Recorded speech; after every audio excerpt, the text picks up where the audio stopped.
দেশে আজ গ্যাসের দাম বাড়লো, পেট্রোলের দাম বাড়লো, এমনকি মদ সিগারেট জাতীয় মাদক দ্রব্যের দামও বাড়লো, কিন্তু কৃষকদের ফসলের দাম বাড়লো না। যেখানে আজ পুরো দেশ ভোট ভোট করে ব্যস্ত, সেখানে দাঁড়িয়ে এক শ্রেণীর কৃষক প্রতি কেজি আলুর দাম পাচ্ছে মাত্র 1 টাকা করে। আর সেই দিকে সরকারের এতটুকু ভ্রুক্ষেপ নেই। আর তার একটাই কারণ, আমার ভোটের প্রয়োজন, আলুর প্রয়োজন নেই। আর সেই কৃষকদের দুঃসময়কে কেন্দ্র করে এক শ্রেণীর রাজনীতিবিদ নোংরা রাজনীতি করছে। আমাকে ভোট দিন, আমি আলুর দাম বাড়িয়ে দেবো। একবার শুধুমাত্র আমাকে ক্ষমতার আসনে বসান, আমি পুরো দেশটাকেই পাল্টিয়ে দেবো। যেই সমস্ত রাজনীতিবিদ এই সমস্ত কথা বলছে, তাকে জিজ্ঞেস করুন অন্যান্য রাজ্যে আলুর দাম বাড়িয়েছেন তো? আজ রাজনীতিতে উন্নয়নের চাইতে নোংরামও বেশি চলে। তার সবচাইতে বড় উদাহরণ এই দুঃসময়ের সরবরাহতার সুযোগ। আজ আমাদের সমাজ কোথায় পৌঁছে গেছে একবার চিন্তা করতে পারছেন? যে কৃষক শুধুমাত্র তার জমির উপর নির্ভর করে বেঁচে আছে, সেই জমির ফসল যদি প্রতি কেজির দাম 1 টাকা করে হয়, তবে সেই কৃষকের কি করা উচিত? যে কৃষক সুদের ঋণ নিয়ে তারপর জমি চাষ করেছে, তার কি অবস্থা হবে? কি করে তার এই ঋণ পরিশোধ করবে? সুইসাইড করা ব্যতীত আর কোনো পথ থাকবে তার? দ্য টাইমস অফ ইন্ডিয়ার তথ্য অনুসারে 2023 সালে আনুমানিক প্রায় 10,784 জন কৃষক শুধুমাত্র এই ঋণ এবং দারিদ্রতার কারণে সুইসাইড করে নেয়। দ্য টাইমস অফ ইন্ডিয়ার তথ্য আরো বলছে,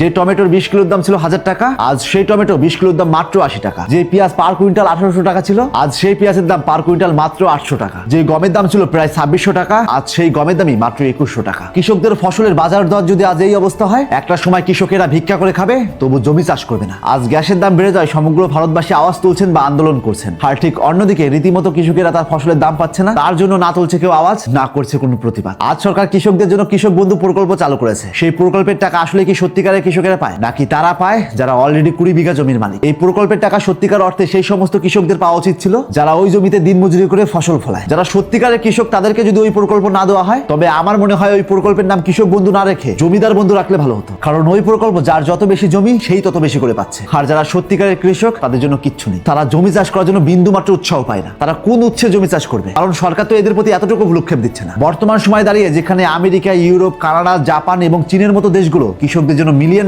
খরচ করছে, প্রাকৃতিক দুর্যোগের কারণে ফসল নষ্ট হলে তার ক্ষতিপূরণ সরকার দিচ্ছে, এআই, ড্রোন, জিপিএস ফার্মিং, আধুনিক জিনিসপত্র দিচ্ছে। এমনকি বাজারে যদি কৃষকের ফসলের দাম কমে যায়, সেই ফসলের ন্যায্য মূল্য দিয়ে সরকার কিনে নেয়, যাতে কৃষক চাষাবাদ করতে আশা না হারায়। আর অন্যদিকে আমাদের দেশে কৃষক ফসলের ন্যায্য মূল্য না পেলে সেই ফসল জমিতেই পচে। যেখানে আমাদের দেশে বেকারদের জন্য বেকার ভাতা, মেয়েদের জন্য লক্ষ্মীর ভান্ডার, জমিদারদের জন্য কৃষক বন্ধু দিচ্ছে, যে প্রকল্পের টাকা বিড়ি, গুটকা, পান খাওয়া ব্যতীত দেশের জন্য কোনো উপকার হচ্ছে না। একজন বেকার ছেলে যদি টাকার জন্য কাজ করতো, তাহলে দেশ এগোতো। আর এই 1500 টাকার জন্য মানুষ আরো অলস হয়ে যাচ্ছে। আর এই লক্ষ্মীর ভান্ডারে টাকা না দিয়ে যদি সেই টাকা দিয়ে আরো 10টা স্কুল বানানো যেত, তবে সেই স্কুলে মানুষ সুশিক্ষা গ্রহণ করে দেশকে এগিয়ে নিয়ে যেত। কোনো প্রকল্প চালু করা কোনো খারাপ কাজ নয়, কিন্তু শিক্ষিত যুব সমাজকে চাকরি না দিয়ে বেকার ভাতা দেওয়া অন্যায়। এতে না এগোবে দেশ, না হবে সমাজের কল্যাণ, বরং বেকার ছেলেদের অলসতায় ধরবে। আজ আমাদের দেশে সবকিছু আছে, কিন্তু কৃষকদের জন্য কোনো সুযোগ সুবিধা নেই। আজ দেশের সবচেয়ে অবহেলিত এই কৃষকেরাই। আজ পৃথিবীর যতগুলো দেশ ফাইন্যান্সিয়ালের দিক থেকে এগিয়ে, তার সবচেয়ে বড় কারণ ওই দেশের সরকার সবচেয়ে বেশি কৃষকদের সুযোগ সুবিধা প্রদান করেন। তাই সবার উদ্দেশ্যে বলতে চাই, কে ভোটে জিতবে আর কে ভোটে হারবে এসব সময় বলে দেবে। তাই এই সমস্ত নিয়ে মাথা না ঘামিয়ে আজ কৃষকদের জন্য একটু আওয়াজ তুলুন। না হলে এই কৃষকেরা একটা সময় চাষাবাদ বন্ধ করে দেবে। সেদিন আমাদের পকেট ভর্তি টাকা থাকবে, কিন্তু খাবার থাকবে না। সেদিন শুধুমাত্র খাবারের অভাবে